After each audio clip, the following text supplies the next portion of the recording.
Shabbat Shalom again, brethren. Shabbat Shalom. This morning, for our presentation, it's a great privilege to present the great deacon, David Hawkins. Shabbat Shalom. Please be seated. May the peace of Yahweh be with each and every one of you. We recently had a very excellent, groundbreaking opportunity that the missionary team got to attend. We were able to teach from the Building Moral Excellence in the Workplace book. Let's get a look on the screen there. Moral Excellence in the Workplace. This is an excellent book, and I suggest that everybody gets it. What we had an opportunity to do was teach the leaders that teach others. So we're teaching those to teach. And it was very well received, which you're going to hear about it from the future priest momentarily. This vast opportunity, which it is vast. I want you to think about this, the workplace. How many more workplaces are there than schools? Many, many, many more times. I mean, there's a workplace everywhere, every corner, every building really that's not a residential building is some type of a workplace. There's more workplaces than schools, more than churches, more than any kind of municipal offices. And the government even says that they've got to have this moral excellence in the workplace. They call it ethics, but corporations have to be taught these ethics. It's mandatory that they get taught, that they teach their employees certain areas of ethics.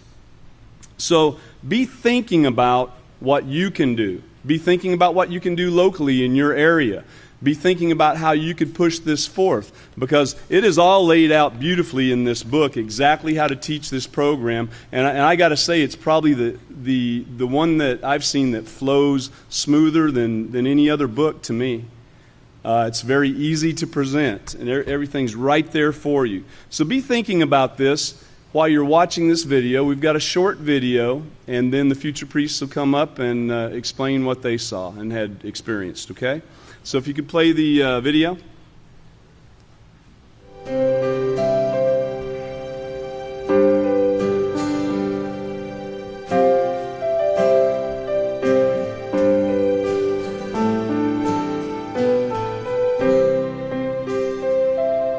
From Workforce Solutions to the Peaceful Solution Character Education Program, Moral Excellence in the Workplace Training.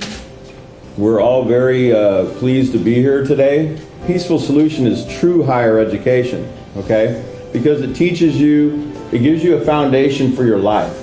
How to treat others, how to communicate with others. Points a negative back on you, and that's something that we need to change. So even when you're upset, you'll be able to practice self-control. Negative situations aren't something you can put on a bookshelf and they go away. You have to deal with it. Those are the things we ask for. We ask for permission. Remember, don't be afraid of what? The no answer. Yeah, don't be afraid of asking, but don't be afraid of receiving a no answer as well. You know, how do you think that asking can better your own personal growth? You gain knowledge. You gain understanding. We're gonna do a scenario right now. So I'm gonna have two of the students, Joaquin and Jacob, if they will come up here and do this scenario. They're gonna be doing, it's on page 87. I'm sorry, yeah, 87, scenario D. Come on, okay. Hey, thanks for that ketchup. Can I have or thanks for that burger and fries. Can I have some ketchup? That was 70%. What? How do you decide how many people? I don't make the rules. How many I don't ketchup make you the can rules. have? 75 cents for 3 packs of ketchup. That's it. Whatever. There you go. Come on, you couldn't give me 75 cents. You have to give me a whole $1. Yes, that's all I have. Well, you're not giving me a change back. That's great. Come on, you're. I'm not getting you anymore. Thanks. Whatever. I do want to thank the Peaceful Solutions for being here and for your time. I hope that the staff really embraced this, and I definitely, I enjoyed it.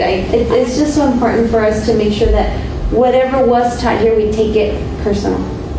how can we change? What do we need to strengthen ourselves with? What do we need? How can I make this place better or myself better? I mean, I've learned a lot about myself, and hopefully, like, reading it and applying it is going to make us do something.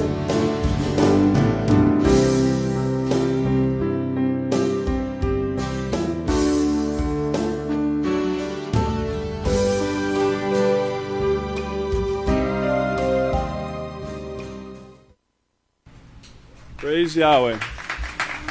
So the lady that you just saw speaking was the director of that facility, and the picture that you saw was the last day with the supervisors of all the people there.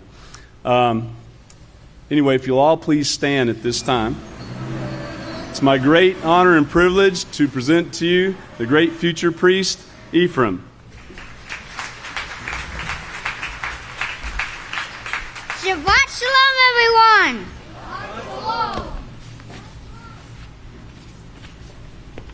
Hold on.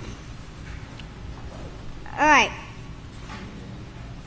We recently went to a place called... Oh, by the way, you may be seated. I'm sorry about that. So anyway, we went to a place called Laredo.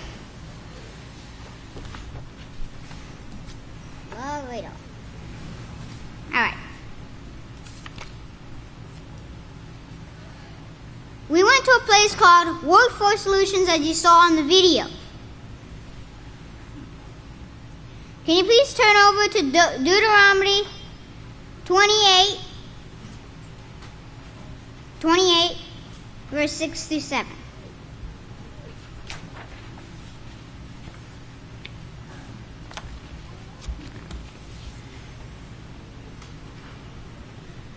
Blessed will you be, and it says, blessed will you be when you come in, and blessed will you be when you go out.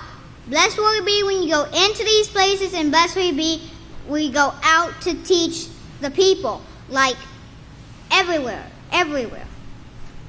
We went, Yahweh will cause your enemies to rise up against you, to be defeated in front of you. They will come out against you and from one direction, but flee from you in 7 directions.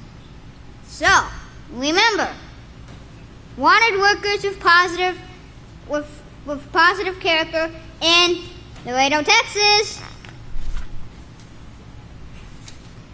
Now, with that, I'd like to turn it over to the great future priest, White Buffalo Hawkins.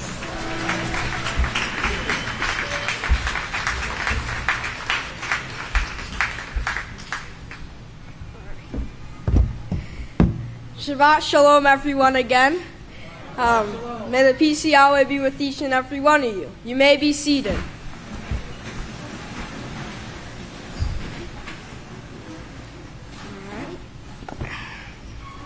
So, as you heard, we went to Laredo, Texas. And we went to a place called Workforce Solutions. Right there, that's their logo. In South Texas. And to give you a little bit of information about Workforce Solutions.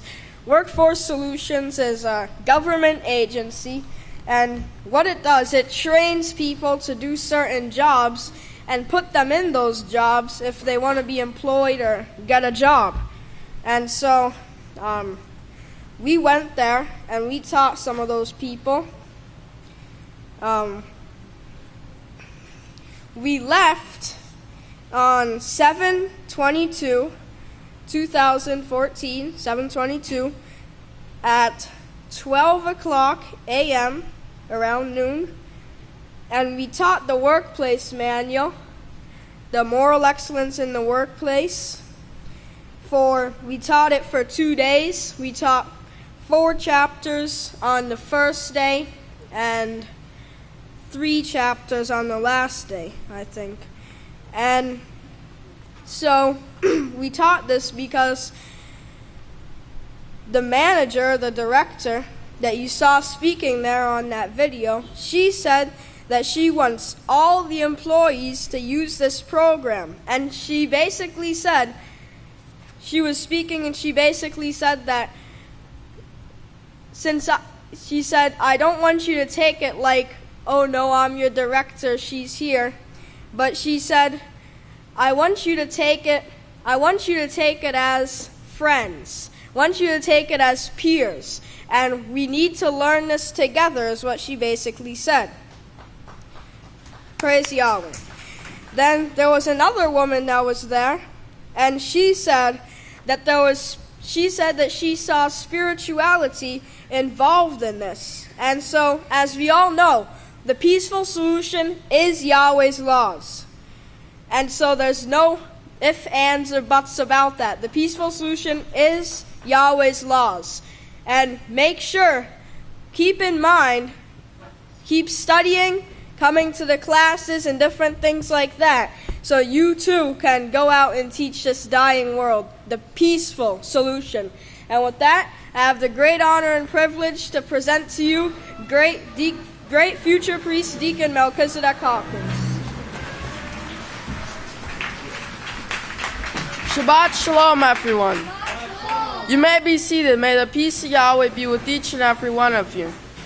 As you can see in the world today, you see chaos, crime, violence, bullying in the workplace and in the schools and so on. And the world's solution is to make more laws, put more people in jail, hire more police, put up more surveillance cameras. But these things do not work. And as you've heard, we went to Laredo, Texas, and we taught the peaceful solution, moral excellence in the workplace, as you can see here. We taught out of this book, and out of all the subjects that we taught, there was 3 of them that I liked best. And it was wanted workers with a positive character, ask more than a 3-letter word, and management leads with character. Now, no one wants an uncaring, unresponsible employee, so that's why we need employees with a positive moral character. And some positive character traits are educated, respectful, patient, honest, humble, thankful, forgiving, steadfast, self-control, compassion, considerate, responsible. And employers request positive character from prospective employees looking for responsible, caring workers. Hard workers with a positive ethic are needed and are examples that you are more likely to come across. People with a positive character possessing traits like self-control, respect, and honesty are what make healthy, productive work environments and are successful. And the honesty part, no one wants, like if you're on a work site, for them to steal the tools or things like this. That's why they want positive character. And they want people to practice self-control and not to control their anger and things like this, and to practice respect. And so everyone please stand. And with that, I'll turn it over to the next speaker, future priest Deacon Shalom Hawkins. Shabbat Shalom, everyone. You may be seated. Today I'm going to talk about the recent trip. As you know, we taught the workplace manual, and it was very engaging class. You know, I sat there, and the teachers, they were very, very attentive, and so they were even shaking their heads. They were giving examples of how it could help in their workplace. We taught the employees, all the supervisors, and even the director. Now, this Workforce Solutions, they give people jobs, and they get people prepared for the workplace. They give them jobs, and they deal with the unemployment and stuff. and they teach people what to do whenever they get in the workplace, and they get them prepared. Okay, and whenever we were there, we showed them like the lessons in the book. We showed them how to teach the lessons. Okay, we showed them how to teach it, the different procedures, and we actually taught it to them as well. Okay, because remember, this book right here, it's part of getting them ready for the workplace. Okay, this is part of getting them ready. Now, character education is needed in every form of society. Okay, the workplace, schools, it's needed everywhere. Okay, and that's why it was so important to teach this in the workplace. And we gave them the books, and they were shown how to teach it so that they can teach it to those that they're dealing with. Okay, so study the workplace manual. It breaks things down a lot easier. Like the STOP acronym, it goes into more detail. It breaks it down a lot easier for you. And with that, I'm going to turn it over to future priest Deacon Yaakov.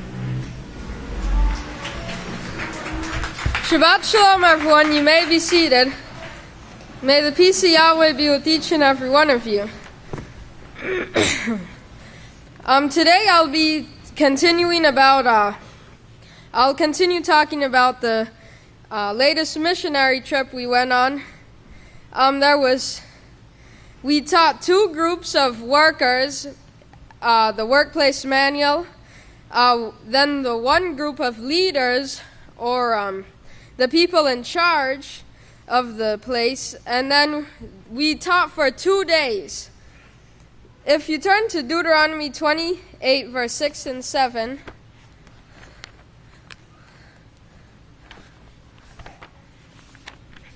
Deuteronomy 28, 6 and 7, it says, "Blessed will you be when you come in, and blessed will you be when you go out." When we go out and teach these people Yahweh's laws, we will be protected. Yahweh shows that. If you turn to Psalms 91, Yahweh shows here that we will be protected. Verse 1, it says, "He who dwells in the secret place of the Most High will abide under the shadow of the Almighty." That's the cover. It's protection. Go down to verse 9. It says, "Because you have made Yahweh your refuge, because you have made the Most High your house, the house of Yahweh, no evil will befall you, nor will any plague come near your dwelling. For he will give his Malachim charge concerning you, to keep and to protect you." See that word there, protect?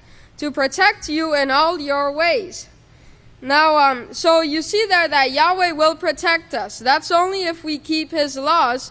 Then we will have the mark of Yahweh, which are the Sabbaths and the feast days. If we keep Yahweh's laws and we're at the house of Yahweh, he will protect us.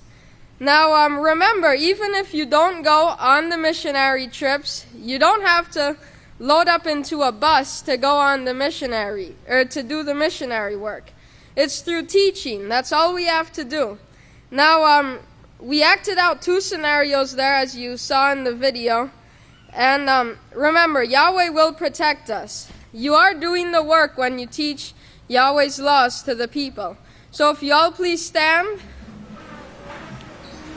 I'd like to turn it over to the great deacon, Shalom Hawkins. Shabbat Shalom, everyone. You may be seated. May the peace of Yahweh be with each and every one of you. Today I'm going to be talking about teaching in the workplace. As you heard, we were teaching out of the new book that came out, which is Moral Excellence in the Workplace. And I encourage everyone to get that book, get this book, because it's a very great book and it has a lot of information in it that we need to know. Now, as we taught the people, they were very interested in the classes, because this is actually the workplace that we're teaching them. And we told them how to do it the right way. and then we taught the leaders and we taught the workers, and then we taught the leaders about leadership. If you have the book, I'm going to be on page 154. And it says, correction at its best is helpful and promotes understanding and growth. As an effective manager, one of your goals should be to help employees improve, rather than to insult or discourage them from growing. Keep in mind that correction should only be used as a learning, guiding tool, and not one that breaks down or devalues. And this is what we were doing. When we were teaching them, we were showing them the right way. We were telling them how they were going in the wrong way up until this time, and we were showing them the right way so that they can use it in their workplace. And then on page 158, it says, don't make an employee feel small or worthless. He already knows he messed up. You don't need to constantly remind him, but sincerely help him fix the problem. There's always a positive way to voice an opinion. As leaders, you want to encourage and motivate others to do their best rather than trying to shame them into complying. It is easy to act out of frustration, but it takes a lot more strength of character to stop and think about a response that is positive and helpful. And this is what we were showing them. We weren't putting them down or anything, but we were showing them the right way to conduct themselves so that they can use this in their environment and the employees would stay in the workplace, because they actually train the employees. So they need to train them in the right way. And with that, if everyone will please stand. I have the privilege and honor to turn it over to the great future priest, Deacon Yisrayl. Shabbat Shalom, everyone. You may be seated. May the peace of Yahweh be with each and every one of you. As you've heard, we had the opportunity to go on another missionary trip, and we taught from the workplace manual. We taught the employees and supervisors. They were taught all the lessons that are in the workplace manual. On the first day, we taught them lessons 1 through 4. Chapter 1 is Wanted Workers with Positive Character, and we taught them the difference between character and personality, and we taught them some positive and negative character traits. Chapter 2 is Self-Control, the essential ingredient to a successful work environment, and we taught them from that chapter what self-control is and how you can change negative thoughts to positive thoughts. Chapter 3, Mine, Yours, Theirs, Ownership in the Workplace, and we taught them about accepting others' decisions. And Chapter 4, Ask more than just a 3-letter word, and we taught them the importance of asking. And we taught them those 4 chapters on the first day. There were 2 groups, one in the morning and then one in the afternoon. The supervisors also attended, as I said. And the next day, we taught them chapters 5, which is respect, give it freely. And we taught them about respect. And without respect, our interactions could be hurtful, inconsiderate. And we had a few scenarios for that chapter. Chapter 6, responsibility brings results. And we taught them how responsibility is needed in the workplace and in every job, and includes completing tasks to the best of your ability and with a positive attitude, and to be a team player. Chapter 7, honesty in the workplace, and how taking credit for someone else's job is actually being dishonest. And then chapter 8 was taught to the supervisors, and that's management leads with character. And those were taught on the second day. Now, we made the classes interactive with scenarios, and we acted out scenarios from the book. And in the room, there were signs that said quality, doing it right the first time. And we should try to do things right the first time so we don't have to keep going back and doing things over and over again. And so remember these things, and I encourage you all to read the Workplace Manual. It's a really awesome book. And with that, if you'll all please stand. I have the great honor and privilege to present to you the great future priest, Deacon Tawakia Hawkins. Shabbat Shalom, everyone. You may be seated. May the peace of Yahweh be with each and every one of you. Now, today I'm going to talk to you a little bit about the moral principles, the ones that are lacking in our society today. You look around in society, you look around the world, you see the moral values, the moral principles that our overseer was raised on. Asking, things like this, the simple morals that have been lost. Okay, and these are the things that Pastor was raised on. And these things are slowly and slowly going away. Well, the peaceful solution is bringing them back. If you look in the workplace manual, and on page K, it's on how to use this book. It actually talks about how it brings these moral principles back. I don't have time to read it, but I encourage everyone it's a book that just recently came out, so go back and read that, because it has some very great information on the workplace and things like this, and it has things that you can use in your day-to-day life. Now, from the peaceful solution, moral values are like a line that separates wrong behavior from right behavior. And that's the same thing that has been taught from the beginning, since the 80s, even before that, since Pastor's been teaching this in the wilderness for 40 years. Now, as we know, because of the way mankind has chosen in these last days, they've chosen to go their own way, a way that brings death and sorrow and misery, we see that it's brought death. We see that it's brought conflicts. And those conflicts lead to bigger conflicts, which are called wars. And what's the end result of that? Death. That's the end result of that. And we can see, because of the way that they chose to get rid of these basic things that the peaceful solution is bringing back. This is what it has brought. And they rejected these things in 1 Samuel chapter 8, verse 7 through 9. And as we know, that's where the people came to Samuel and said that they want a king, because they didn't want Yahweh to rule over them. And in verse 7, Yahweh told Samuel that they haven't rejected Samuel, but they rejected Yahweh. That's what they did there. And then Yahweh warned them what would occur if they continued in their way. So remember, get back, read the books as much as possible, and keep these moral principles. Don't let them slip away from you, because that is what is causing the degrading of the world around us. And with that, if you all please stand, I have the great opportunity to turn it over to future priest Zebulun. Shabbat Shalom, everyone. You may be seated. May the peace of Yahweh be with each and every one of you.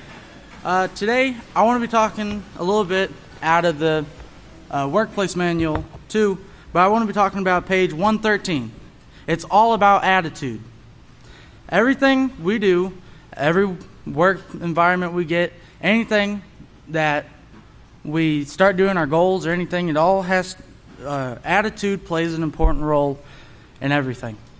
If you get a job, let's say, if you get a job at the milk barn and the supervisor comes and you turn the cow into a hamburger, I don't think it's going to work over well. Or if you're at the cafeteria and someone orders maybe like fried chicken and you send them out a soft taco, it ain't going to work. But your attitude has to be, you have to have a positive attitude. You have to be willing to serve whenever you're given a job to do. You have to be willing to serve. Now, a positive attitude doesn't mean think that you're better than everybody else. It doesn't mean like if you come up here to speak, you come up here and like, oh, it is an honor and privilege for all y'all to hear me speak right now. And that's not a positive attitude. That's conceited. So we need to have a positive attitude and doing everything that we can to the best of our ability. On page 113, it says, being responsible in your work environment also means having the right attitude. So you have to be responsible as well.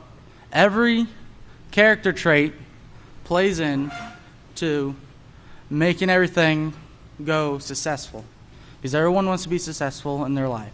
Also, another thing that helps, setting goals. Whenever you do something, set in your mind that you're going to do whatever you can to make everybody else's day joyful. Overseer comes out here, he always comes out, he has a smile on his face, and he's ready to serve, and he's joyful to be able to come out here and see the saints of Yahweh out here rejoicing to see him all on the Sabbath day, and he loves doing it, and he has the right attitude about it. So we all need to be keeping that in mind. Have the right attitude about whatever you do, And make sure your attitude is positive. Don't be thinking about other things. Keep your mind on the work. Work.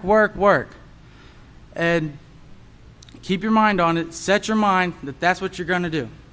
And that's all the time I have for you this morning. And if you all please stand, I'd like to turn over to the great Deacon Yisrayl David Hawkins. Shalom, everyone. Please be seated. I'll be speaking a little bit on study and just what we should be studying.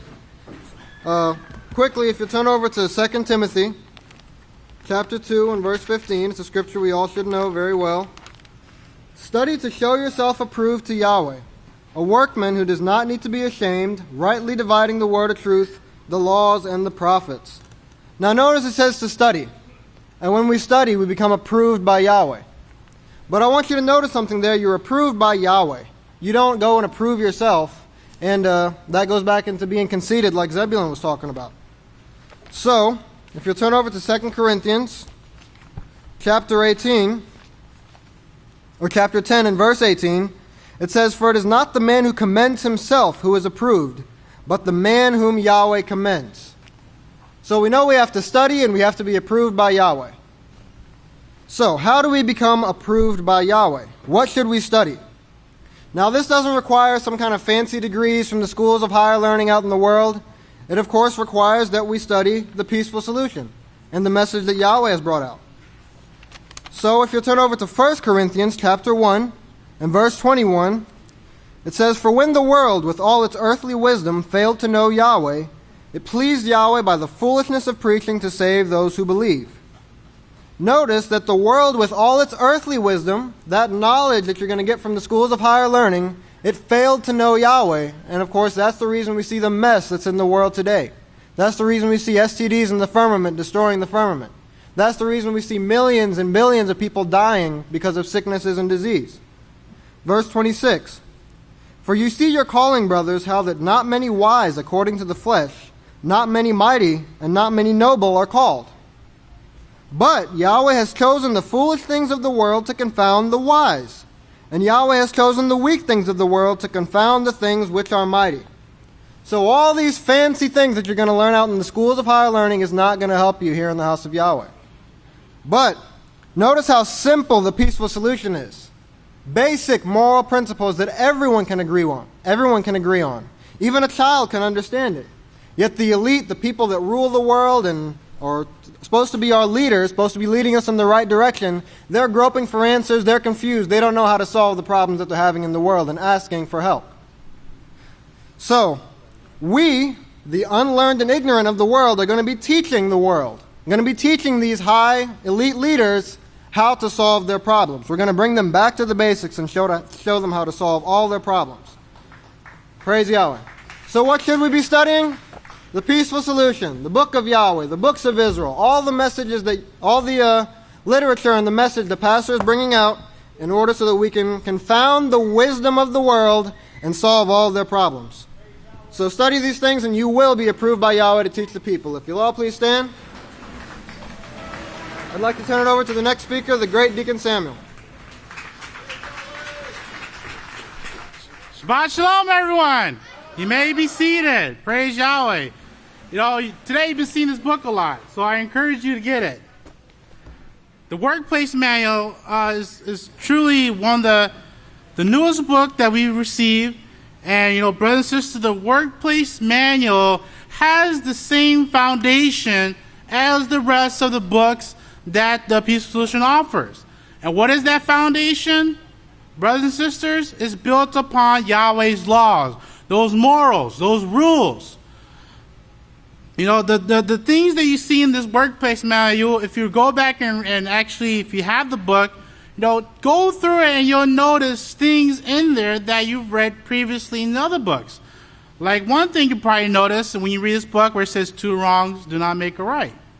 You know, these simple things like these, you know, are in here as the same book. So you can really rely on the core teachings on what the Peaceful Solution has to offer. So, you know, brothers and sisters, if you can teach the other books, the other junior high series, the kindergarten series, brothers and sisters, you can teach this workplace manual. The only difference that you may see in the workplace manual is the different scenarios and where the environment is stressing upon, which is the workplace. But brothers and sisters, the core teachings of the peaceful solution is there. If just to write down your notes on page 85, because we were teaching teachers, we were teaching leaders to be teaching others, like what Deacon David said. But on page 85 on the workplace manual, in the quote on the bottom, it says, "True leaders are those who can show respect to others." It's noticed there that can actually show respect to others, not a leader that can say, "Oh, you respect me now." No, that's not a leader. A true positive leader, can show respect to others, even when others are being disrespectful to them. And you can see on the words and the expressions of these supervisors and the co-workers how they were glad the information that we brought out. But brothers and sisters, are we not trained to be positive leaders? Brothers and sisters, are we not trained to be positive leaders? Praise Yahweh. So I encourage you, if you don't have the book, get the book. Because there's a section there on how to be a positive leader. Praise Yahweh. If you all please stand. I'd like to now turn over to the great Deacon Tovia. Shabbat Shalom. You may be seated. Today I want to continue along here talking about unity. Because, the world, they don't have any unity. They don't even really understand the concept of what unity is. But here in the House of Yahweh, we've been taught what is unity, how to become in unity with this chosen branch here in the last days. Okay? But unity is the state of being united or joined as a whole group. Okay? And, we can see throughout the scriptures where there's examples of how the prophets of Yahweh were brought into unity, how the people of Yahweh were brought into unity. And, this world, they're being taught a lot of disunity. At every turn, there's wars and fighting and take it. And if it's, if you want it, just take it, causing that disunity. But I'd like to read a scripture in 1 Corinthians 1:10. It's found on page 887. And it says, "Now I appeal to you, brothers, by the authority of our King Yeshua, that you all speak the same thing." Okay? Speak the same thing. And that there will be no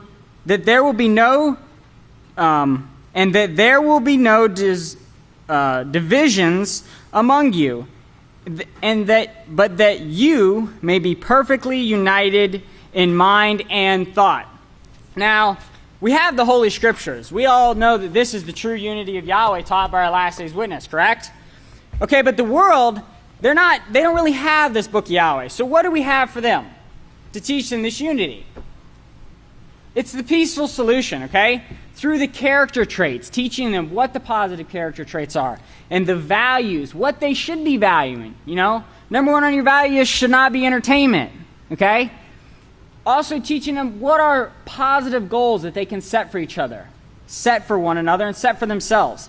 This is how we're teaching them to become in unity with this last day's work, okay, through this peaceful solution. And, one thing about unity is if you ever have a doubt of disunity, like, that you're thinking, stomp it out.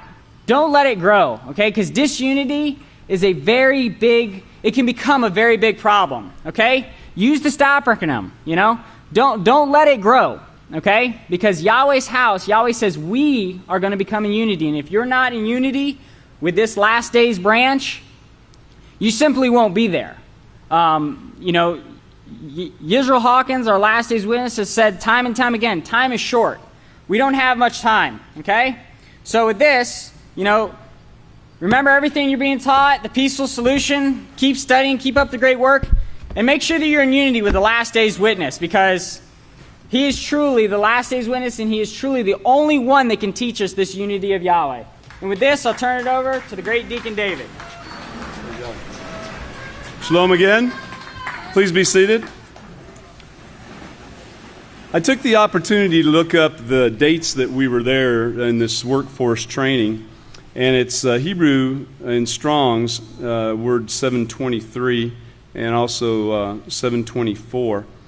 And 723 came up as a herding place, as in feeding and to pluck and to gather, which is what we're doing. That's exactly what's taking place with these people that we're teaching out in the world, that we, the House of Yahweh as a whole, are teaching.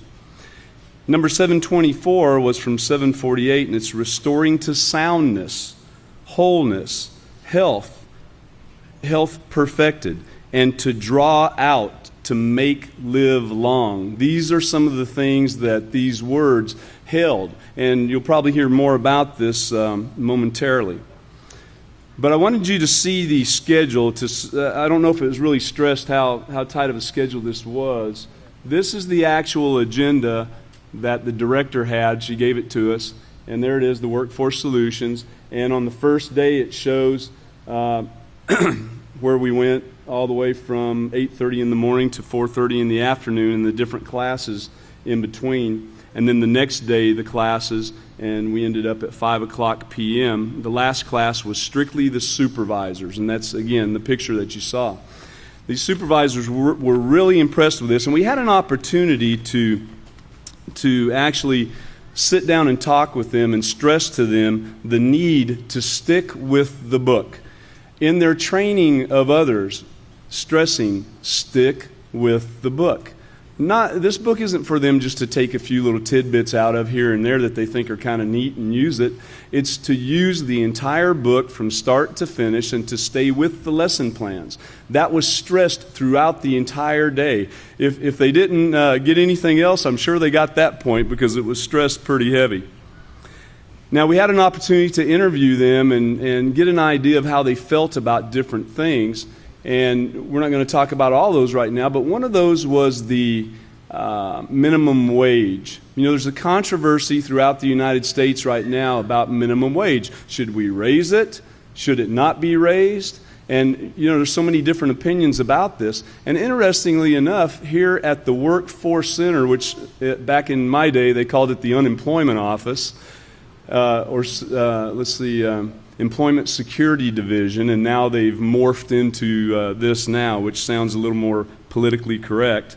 They're doing a great job, though. I could see a lot of people there on the computers getting training and trying to get these jobs.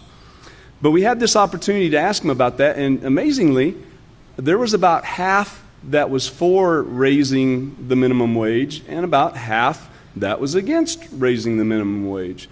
And just listening to them, both sides sounded kind of plausible. You know, one said, well, if we raise the minimum wage, it'll be harder to place these people in lower paying jobs, and maybe the owners won't hire them, they'll do more themselves. And then the other one said, well, no, we've got to have the higher paying jobs so these people can have a living wage so they can support their families. You know, and both of those sound kind of reasonable. The answers are in the Peaceful Solution Character Education. See, this Workforce Solutions is not just for the employees, but it's for the owners and the supervisors too. It's for the entire workplace. And so if you have owners that show care and concern for their employees, they're going to have a living wage where they can support their families. If you have employees that show care and concern, they're going to be willing to take what they get and be satisfied with it and make it work as best as they can. Now, in the newsletter, the last newsletter, July 2014, I'll show you the cover here, July 2014 newsletter, Pastor says, he gives the answer to it all right here and why there's so many differences of opinions on this. And it goes into, he's talking about on page 7, the confusion. He says, these are all caused by sin. Sin causes confusion. All confusion is mind-altering so that no one thinks clearly. The more the sins, the greater the buildup of harmful microorganisms, the greater the confusion, and the smaller the amount of love that remains when making decisions. So you see, even when dealing with employees and employers, the love grows cold. The confusion is out there, and it makes it hard to make a decision. And it comes down to, over on page 6, Pastor points out that people sin and they think they got away without harm, but they don't understand the workings of these microorganisms. The microorganisms that are constantly at work in and outside of our bodies. So we're bringing them in little by little. We're pulling them out. We're teaching them. And remember, the purpose of the Peaceful Solution is to introduce the students to the concept of moral principles, the laws of Yahweh. And that is the laws of Yahweh in a way that they can understand it. It was a great joy and honor to be able to speak with you today. And if you'll all please stand, it's my great honor and privilege to present to you the great Kahan Tobiah Hawkins. Praise Yahweh. Thank you, David. You may all be seated. So we're talking about the workplace, and I'd like to start out with an article. It's in the Crossville Chronicle. It's an article. It's a town in Tennessee. It was July 17th. It's called "The Workforce Obstacles to Growth." It says in this article they met. They're going to have 3 meetings. They already met twice, and they're talking about taxes and other things, the environment, and their biggest obstacle is the growth on unskilled and unmotivated workforce. So unmotivated. What do you think would help them the most? The workforce manual. Yeah, exactly. This manual right here. It says we encounter a lot of problems with the workforce. A human resource person was talking about in the article. He says for decades, the force of high school education has been geared towards preparing students for 4 years degree path. The underlayment message has been translated as the only way to find success is through the universities. And we can see, when I read more, that the cost of the university, the tuition rates, and the fees of these schools have risen 1,120% since 1978. The average debt loan of a college graduate is more than $29,000. According to the Consumer Financial Protection Bureau, of the $1.2 trillion in outstanding $1.2 trillion in outstanding student debt loans in the United States, an estimated 7 million Americans have already defaulted on a total of $1 billion, with tens of thousands more borrowers defaulting each year. So back to this message that a 4-year degree, this new message is going to be the Peaceful Solution, the workforce manual, because we need to get it out there, because they're asking for it. They see the problem, but they don't know the answer, and are we going to bring it to them? Yeah. Praise Yahweh.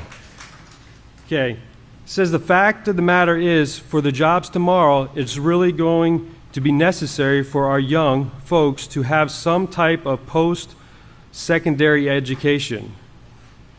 So they're asking for it, but they don't know what they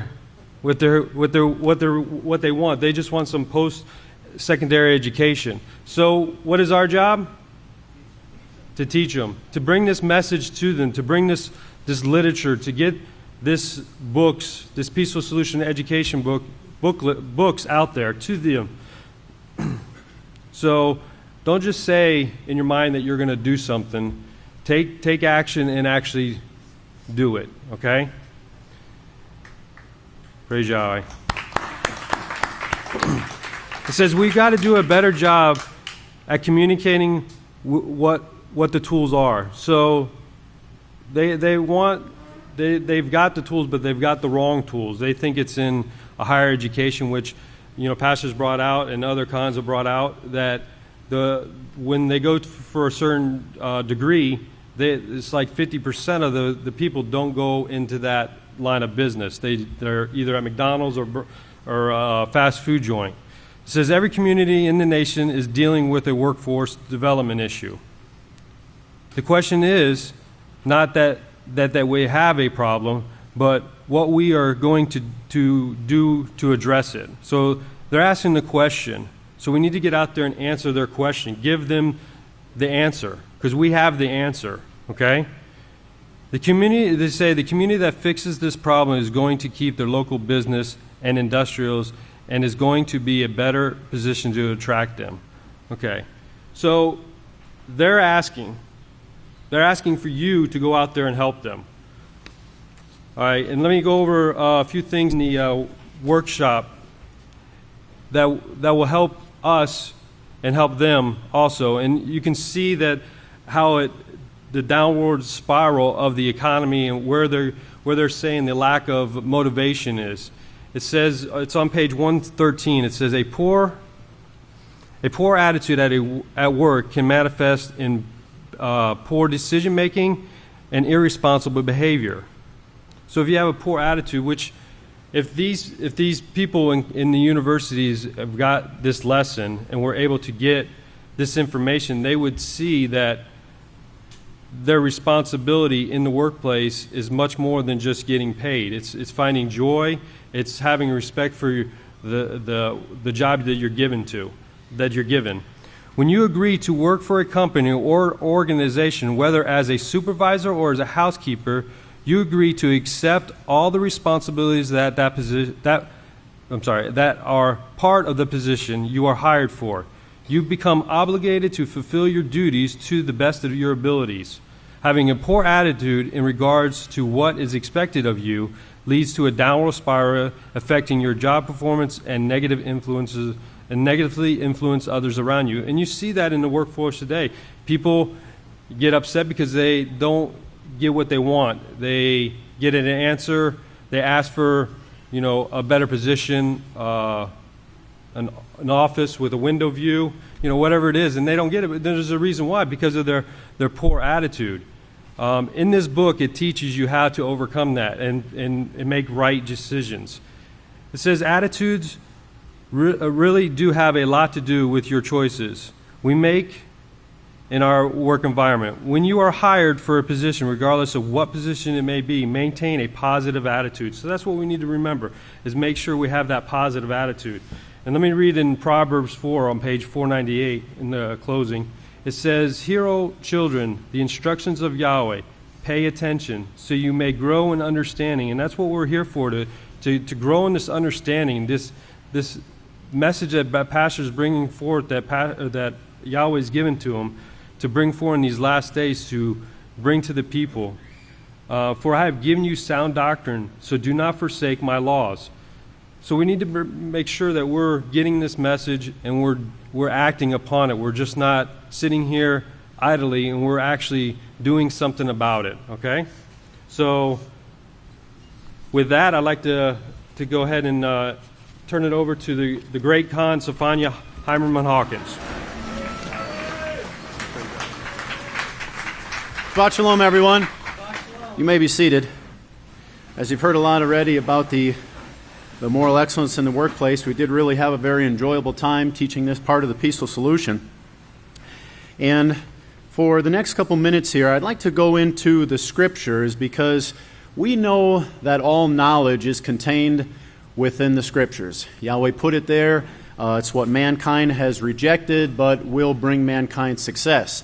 And we know that we've heard Pastor mention the sunshine, we've heard him mention the salt, just as two examples. And then later, the science comes out, the news reports backing up what's in the Holy Scriptures.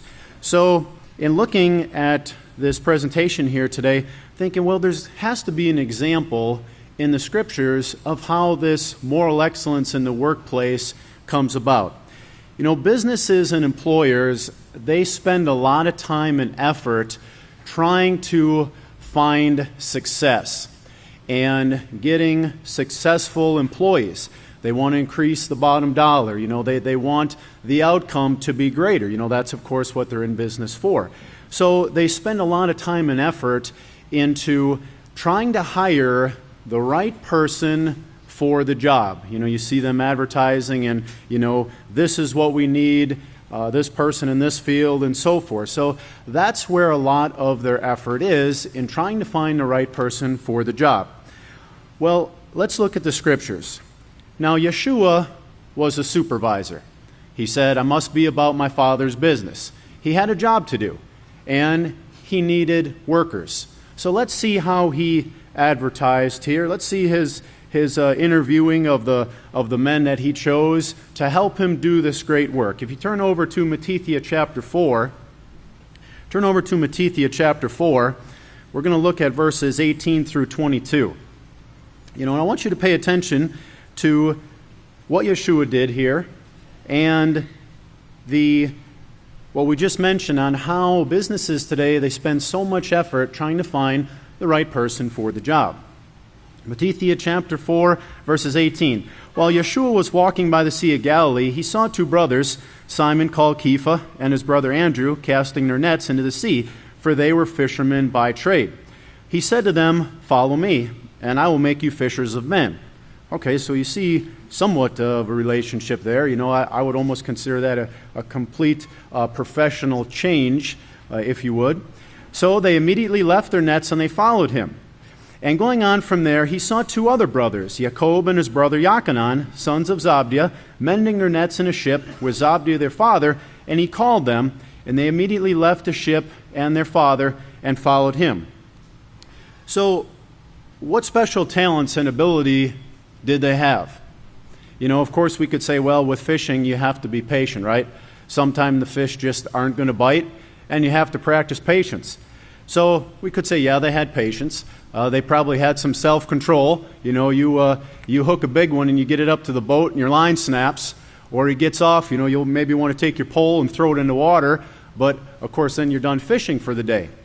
So they probably had some of the positive character traits here that we all value. But Yeshua called them to be what? To be teachers. He called them to teach. Now, I don't know if they had local speech class at the Fishermen's Club. I highly doubt it. But he called them to do a job. Now, remember, others in the Scripture, they said, "Yahweh, I'm not an eloquent teacher. Are you sure you want me to do this job? I've never been since you called me, and I think there might be someone better else suited for this job." And Yahweh said, "No, you're going to do the job. You're the right one."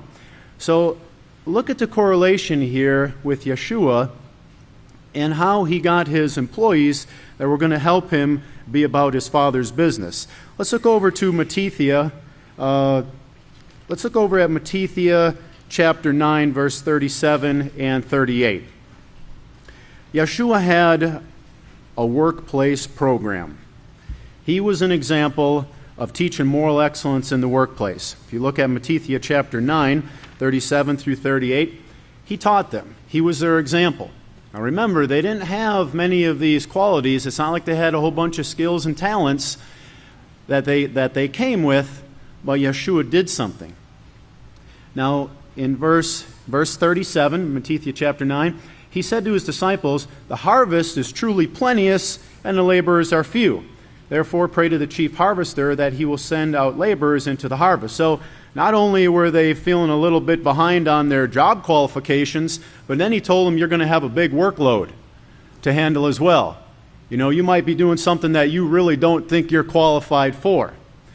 Okay, well, let's look over at Matthew chapter 14, because sometimes not only does the workload seem great, but it seems impossible. It seems like we just can't handle it. Matthew chapter 14, verses 14 through 21. Now keep in mind, this was their workplace training that the disciples went through. Well, feeding of the 5,000. That would seem like a very impossible task, right? With only a few loaves of fish or a few loaves of bread rather, and a couple fish. When Yeshua went out, he saw a great multitude and was moved with compassion for them, and he healed the sick. And when it was becoming evening, his disciples said to him, "This is a deserted place, and the day is almost over. Send the multitude away, so that they may go into the villages and buy themselves some food." But Yeshua said to them, "They do not have to leave. You give them something to eat." So here the workload just increased for them. Here's where they're thinking, well, again, this doesn't fit my job description. I came here to assist you, Yeshua. I'm not sure about feeding all these people. How are we going to get this done? But he taught them, look for the ways to get it done. Don't look at the task as impossible. focus your concentration and your effort on how you're going to do it. And he gave them the great example, and he was the great supervisor here in this workplace program that he had. Well, let's jump ahead a few thousand years to what we call maybe the last days, to another workplace program that's taking place. And let's look at 1 Corinthians chapter 1, verse 26. One of the deacons read it, 1 Corinthians chapter 1, verse 26. Because I'm not sure if all of us were perfect teachers already, if we had that in our job description when we came and were called. But Yahweh said, "For you see your calling. You see your calling. How that not many wise men according to the flesh, not many mighty, not many noble are called. But Yahweh has chosen the foolish things of the world to confound the wise. And Yahweh has chosen the weak things of the world to confound the things which are mighty." So in this great effort that businesses and employers put countless hours and dollars into finding the right person for the job, the success or the secret is not finding the right person for the job, but developing the right character in the people that will be doing the job. May Yahweh bless you. Your job description just got a little bit bigger. So at this time, I'd like to turn it over to the great Kahan, Kananya Hawkins. Shabbat Shalom. You may be seated.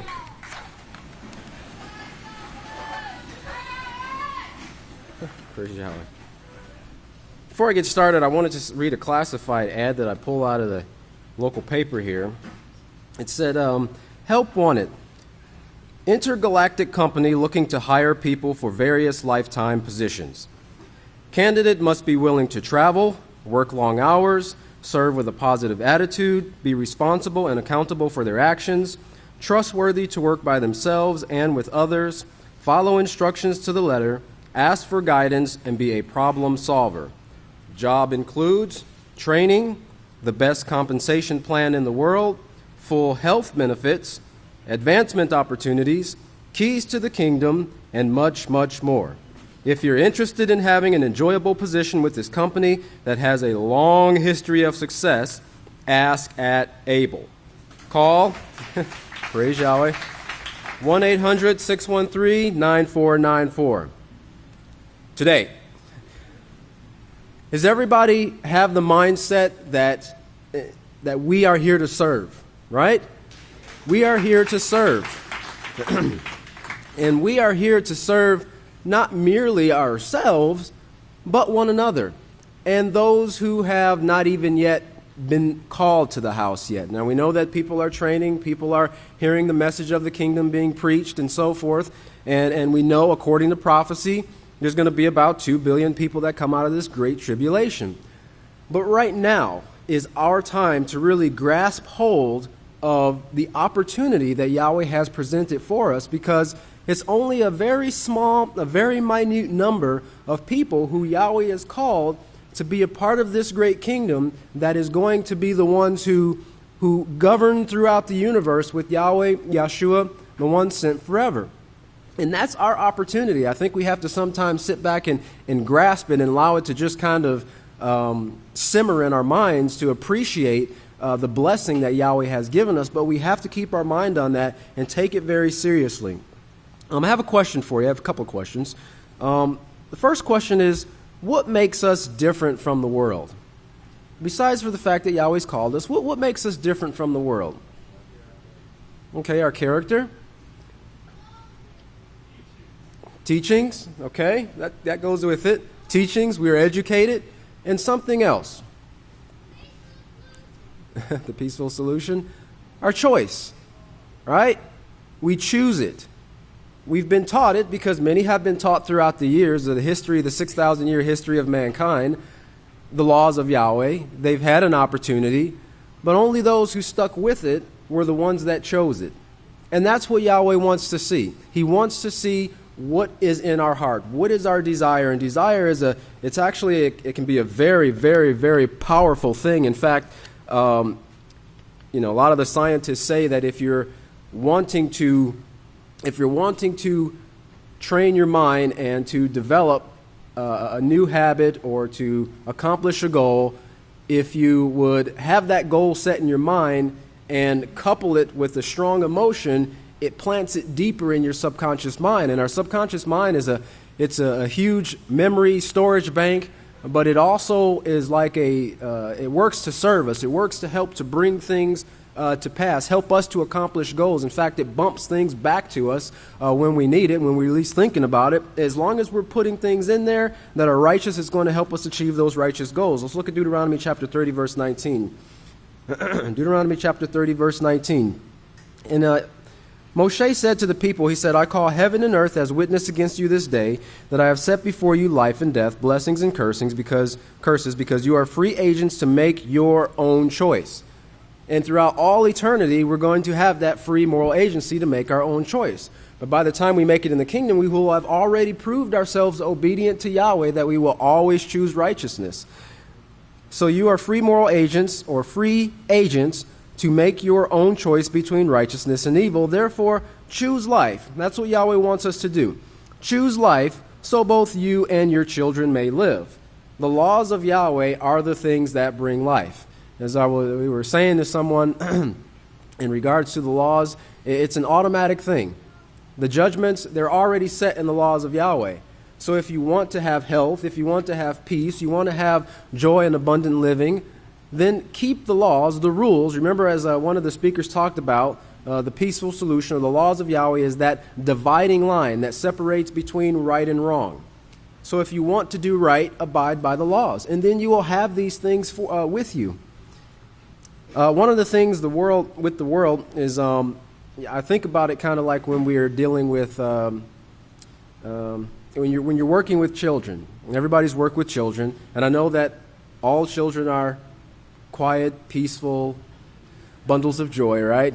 They never run across tables and scream and throw themselves on the floor or cause embarrassment when you're in a public place. At least we never did that when we were children, right? But it requires patience, right? And Yahweh is very patient with us. But in dealing with children, I know from my own personal standpoint and watching from others, that a child can be acting up and twisting and going to town and pulling all over his mother and saying no to the teacher. But once Abba shows up, it's a whole different story, right? And that is the way we were when we were in the house of Yahweh, when we were in the world. You know, we rejected the laws of Yahweh. We weren't taught them, but we were rejecting them nonetheless. We weren't keeping them. And we were a bunch of rebellious, stubborn brats out there.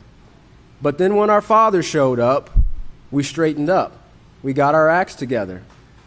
Praise Yahweh. And in the world, if you remember the prophecy that says there will be a voice behind you that says this is the way, walk you in it. That's what we're going to be like to the people who come out of this great tribulation. Because you have to consistently guide someone. You can't just tell a person, just like you can't tell a child once, to not do this or to do that and expect them to continue to carry it on. It has to be consistently done until it becomes a part of their character. Remember Yeshua, it was 48 generations to bring that man forth. A long period of time. So we can't raise the expectation too high when we look at our children and see they're not developing a certain characteristic and get frustrated with them. It takes time. And it's going to take time with the world, and Yahweh's going to give us plenty of time, 1,000 years in fact, to train and teach them in righteousness. Now my next question is, as I get ready to wrap it up, what is righteous? What is righteous? This is a pretty basic, pretty simple question. What is righteous? What is righteous? The laws of Yahweh, right? Now my next question is, what is righteousness? Keeping Yahweh's laws, right? So the laws of Yahweh are righteous. Keeping Yahweh's laws is righteousness. Now you can write for your notes. I know you have that memorized. Deuteronomy 6:25, which says, it will be our righteousness. It will be attributed to us as righteousness when we keep the laws of Yahweh.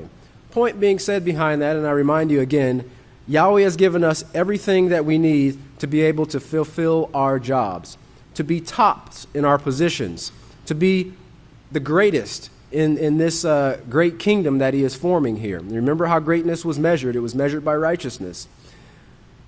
But we have to take the food or the information, the knowledge that's given to us, and apply it in our lives to be the righteous peacemakers, the sons and daughters of Yahweh, who are fully equipped to stand in our place and to go throughout the world and the universe with the one sent, of course, or being sent with authority from the one sent to bring peace to all mankind.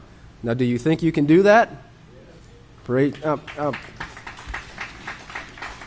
you really think you can do it? Okay. All right. Praise Yahweh. I'm just making sure you're awake. Praise Yahweh. Well, go forth in righteousness and the zeal of Yahweh, and Yahweh is with you. He gives you strength to do it. Trust in Him and know that His will be accomplished through you in these last days. Now, if we'll all please stand, we'll continue with our speaking. I'll turn it over to the great Kahan Benjamin Hawkins. Shabbat Shalom, saints of Yahweh. You may be seated. May the peace of Yahweh be with each and every one of you. So, this past school year, we've taught over 38,000 students the Peaceful Solution Character Education Program. So, our work was done for the summer. We're going to kick back and, go, get one of those drinks with an umbrella and kick back and lay back till next school year, right? Wrong. Our work never ends. We have job security all 4 seasons, 365 days a year. So, as I was pondering vacation, I remembered that vacate means an empty spot in your life. And I decided that it's hot, it's 100 plus degrees, but we need to keep this thing rolling because the work of Yahweh never ends. So, the workplace manual had just come out, and it's a great blessing. I'm going to tell you the minds that put that thing together, and all the labor that went into that, even the binding, the press room, all those things. Yahweh really has blessed us with the greatest talents on the face of the earth. I'm telling you right now. Really, really awesome. So, Workforce Solutions, South Texas in Laredo, I took the workforce manual over there. And I'd been there before, but I didn't have anything that said workplace on it. So, they took a look at it. It was a few years back. But they really didn't take it serious because they didn't see anything about a workforce in the self-control book and so on and so forth. So, but in due time, in Yahweh's perfect timing, I'm going to show you how this was perfect timing on Yahweh's part. And that Yahweh has a plan for everything. By the way, the title of my sermonette is called Cast Your Bread. Cast Your Bread.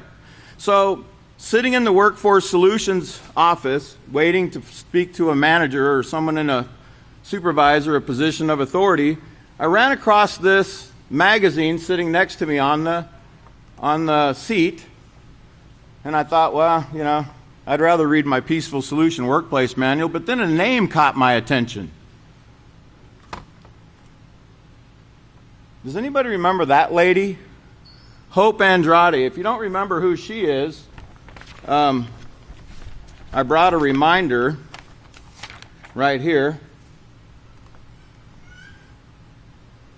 Hope Andrade was a former secretary. In this picture here, she was the Texas Secretary of State. But guess what? Today, she's now Texas Workforce Commission Commissioner. Can you believe that? That Yahweh put her in the right place at the right time. Here she is, picture of her in the magazine, their latest issue of their business magazine from Workforce Solutions, Texas. So that really gave me a jolt of energy right there when I saw that. And I met with one of the supervisors. I don't like to call them managers. Manager, by the way, means someone who trains horses, controls horses. Boss is from the Dutch word B-A-A-S, and it means master. And it's funny, when we taught this to the people that were at the workforce center, they said, I don't want to be a boss. I don't want to be a manager. I want to be a supervisor. Supervisor means, super means over. Visor, from the Latin word video, means seer or oversee. Okay, so they said, yeah, we want to oversee. We don't want to be bosses anymore, which was a really great thing. So, spoke with one of the managers there, and she looked at the program and said, man, this is really great. I need to pass this on to the director. Well, a few days later, I got a call to come in. The director wanted to see me. Lo and behold, the director was a former student of the Peaceful Solution. Now, can you imagine that? When I had seen her before, she was working at a rehab center a couple years before. Now she's in the workforce center. I'm like, how did you get in a workforce center from a rehab? She didn't know, but Yahweh knew. Yahweh puts the right people in the right place at the right time. Okay, and so she already had that foundation. I'm sorry, I don't mean to clap, but for myself especially. But Yahweh had put her there. Now, turn over to Ecclesiastes chapter 11. I have to move kind of fast. Ecclesiastes chapter 11. And I want to encourage everybody, keep working, keep pushing this great work. It says, it's on page 524, Ecclesiastes 11:1. It says, cast your bread upon the waters, for you will find it after many days. Now skip down to verse 4. He who is always watching the wind does not sow. He who always keeps his eyes on the clouds will not reap. When I see things in the clouds, I see them and it's inspired. I looked up and I see it and I take a picture and I move on. I keep doing my work. Later on at home, I might go through the picture and look through it, but I ain't sitting there all day looking at the clouds to see if I can see Pastor or somebody up there. You wouldn't get anything done, right? You got to keep working. We got to keep pushing this work. Now, verse 5, just as you do not know how the Spirit comes to the bones in the womb of a pregnant woman, so you cannot know how Yahweh works in everything He does. You just never know how that seed that you plant is going to come back, okay? But I guarantee you, every little thing that you do or say has a positive, if it's promoting peace, it's going to have an effect, okay? Yahweh's word does not return to Him void, but it accomplishes what He sets it out to accomplish. Look at verse 6. In the morning sow your seed, and in the evening do not allow your hands to be idle. Don't just be thinking, well, it's, hey, I worked hard all day, I'm just going to kick back now and do nothing. No, pick up your workplace manual, pick up your books, pick up your prophetic word magazine, pick up that newsletter, turn pastor on the television. Do something. Do not be idle. Idleness is what gets us in trouble. It's when we're not working and we're not producing, it's when we get caught up in the snares of Satan. It says, for you do not know whether this or that will turn out well or whether both will be successful. Look to the side note. It says, be not weary of doing well. Be not weary of doing well. Turn over to Galatians chapter 6. Galatians chapter 6. I'll give you a page number. It's found on page 914. And we're going to look at, we're going to start at verse 6. But let's read the subtitle. It says, those who are trained in the law should share with those who are learning. Well, who's learning out there in the world? Who's learning? Should we just share it amongst ourselves? No, the whole world needs to be learning these moral principles. So every opportunity, every conversation, every engagement that you have with somebody is an opportunity to share this peaceful solution. That's why we have this card right here. You can put this in your suit pocket. You can stuff a bunch of them in your wallet because you don't have any money. It'll make you look rich. You'll feel rich because your wallet's fat, right? Well, I know about mine. Pretty thin, right? But hey, you're rich. We're rich in the faith. Look what we got right here, We've got the greatest, this is just the greatest program. I can't even, come on. This is better than gold, than much fine gold. This has a solution to the problems. Try this. It will solve your problem. Take it out of your suit pocket, take it out of your wallet and hand it to somebody and tell them, look, everybody has a problem. Some have more than others, speaking for myself. But everyone has a problem, and we have the solution to the problem. Hand it to them. Tell them. They may not think anything of it at the moment, but you know what? Later on, they're going to remember. They're going to remember you. Sometimes it's years down the road before you see the results. But don't grow weary. It says, let whom who's trained in the law of Yahweh share all righteous things. It doesn't say share everything. It says share all righteous things with those who are learning, thereby contributing to their spiritual support. Don't be deceived. Yahweh's not mocked. Yahweh's not deceived. For whatever a man sows, that will he also reap. For he who sows to his flesh and sits there and watches crime stories all night on television, to his flesh he reaps corruption.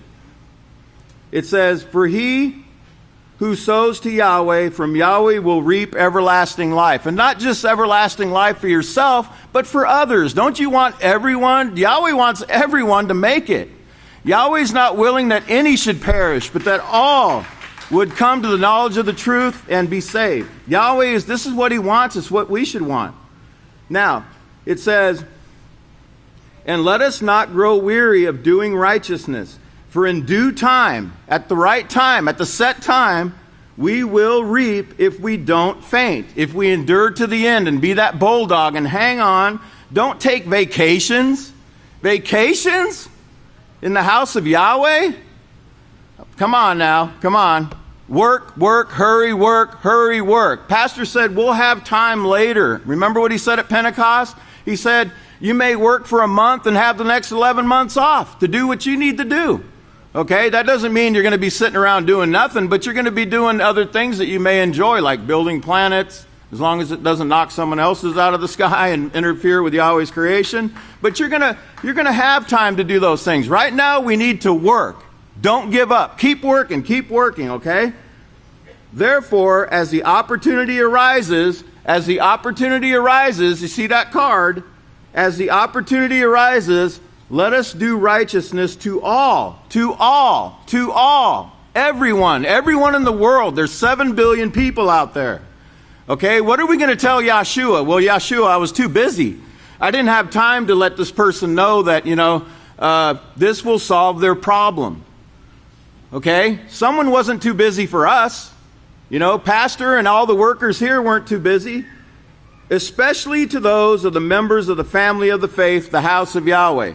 So remember, put these in your pocket, put them in your kingly robe. If you like wearing a staff and a kingly robe, put it in there and give it to somebody. But share this as every opportunity arises. And at this time, it's been a pleasure speaking to Yahweh's great saints. Keep up the great job. Keep up the work, everything, labor. Think labor.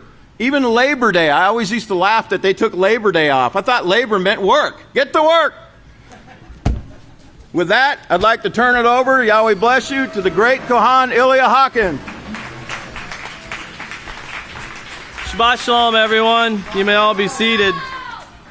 Continuing along with everyone as a team that went out, and of course, not just those who go out, a team in general known as the House of Yahweh. That's why it's known as the House of Yahweh missionary team, because of everyone that's involved. One thing became very readily recognized amongst all of us as we were teaching the workplace program. It was almost like, how you see classifieds? You can turn open your local newspaper and you'll see employers wanting to hire someone, and of course they'll say, wanted responsible individual, caring individual, compassionate individual. In other words, an employer want you to see their cause. And that's why they hire you, and that's truly why they pay you. They want you to care about their cause for that time that you're there. And then you look at how we've come to the House of Yahweh, and it was almost like reading the junior high series and the Building More Excellence was almost like an advertisement. It was a job solicitation, kind of like this is the kind of people that Yahweh wants to do a job. And then the workplace manual, when you go through it, it's like this is the guidelines to working in Yahweh Shema. If you work there, you have to conduct yourself this way. Now, one thing that we should all do is on a very personal level.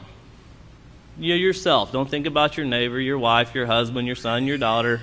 Yourself. Think about yourself. When you read the workplace manual, look at yourself as though you're looking in a mirror. Sometimes when I looked at it, it scared me to death. It really did. You see how the little things that we tend to blame other people, how if we would do it exactly how it's taught by Yahweh's house, then we could alleviate the problems. They would go away. We truly have the answers to every problem. It's the application of the answers that we kind of lack in. And that's where problems arise. It's not applying the answers to the problems we've been given. In dealing with each other, we have to remember that everyone is a prized possession that's been called out by Yahweh Himself. We don't have the right to decide who comes. Yahweh chooses who comes. And when we conduct ourselves, when we talk about morality, of course, morals are rules.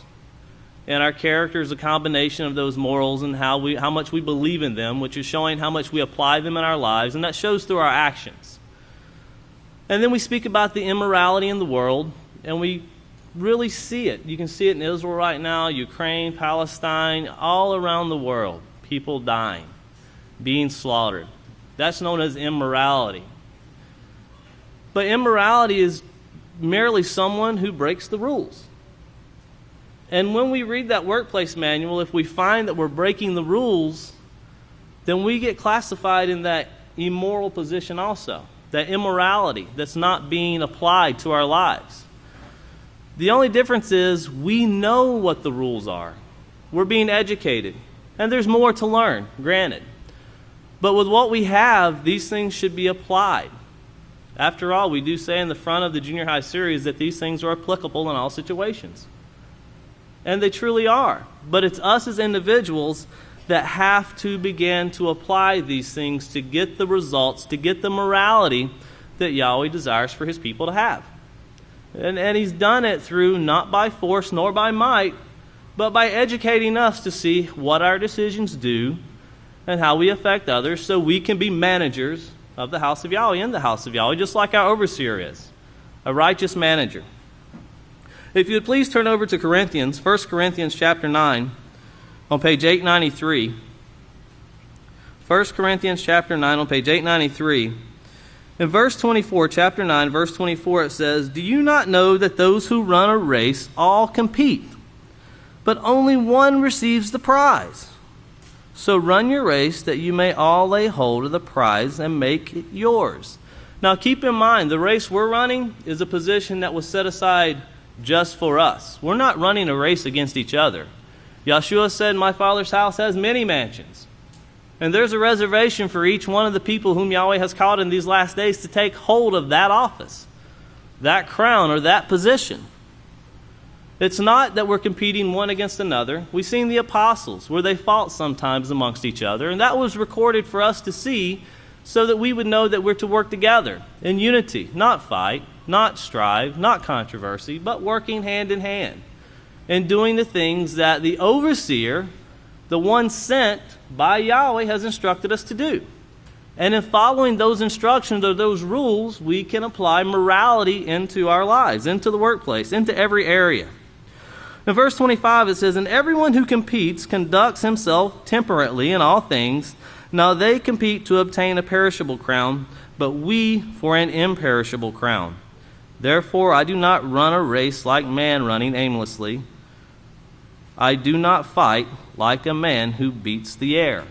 You know, a man competes against everyone that he's against. You see a marathon, you see these sports, they all compete to come out on top. And even when you have a team in the mindset of this world, there's always someone that wants to be the number one superstar. I got to be the best. I got to be paid the most. That makes me the best. But that's not Yahweh's way. Yahweh says work together, and as a group, success will grow. And that's how we will grow.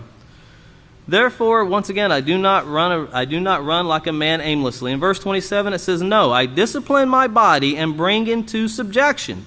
Remember, just like Yahshua Messiah, He brought every thought into subjection. The first among many who was able to bring every thought into subjection by controlling his thoughts, He was able to control all emotions, and He controlled all actions. He did not give in to sin by bringing Himself, His thoughts, into subjection. So that after I preach to others, I myself will not be disqualified. Yes, even as teachers, we are being examined ourselves by the words we say, by the things we do. Even our pastor and overseer, look over to Revelations. Even our great teacher, Yisrayl Hawkins, is examined by the words he says, by the things that he does. And Yahweh recognizes that. Yahweh says he's recognized that. Yahweh knew what kind of man our overseer, the manager of the house of Yahweh, would be in these last days. He understood what this man would be through the upbringing, through the very careful guiding and protecting of him being raised, even to the point of raising him in darkness, in a period of darkness, and letting him be one of very few that were there. In a very familiar scripture in Revelation chapter 3 and verse 8, speaking to the one who is over, the one sent in these last days over the Philadelphia era, he says, I know your works. Behold, I've set before you an open door, and no man can shut it. For you have a little strength and have kept my word. You followed my instructions. You've become a very moral person. It's within you to do exactly as you're told to do. And have not denied my name. And that's, remember, he's not bringing Yahweh's name to nothing. Through all the ridicule, through all the persecution, through everything that he's been lambasted with, he's never giving in. That's his example to us. That's what he's shown us. That's who we should want to become like. Just like he is wanting to become like Yahweh, just like he has said we must become Yahweh to him. Absolutely. And our great teacher is a great example of the character of Yahweh.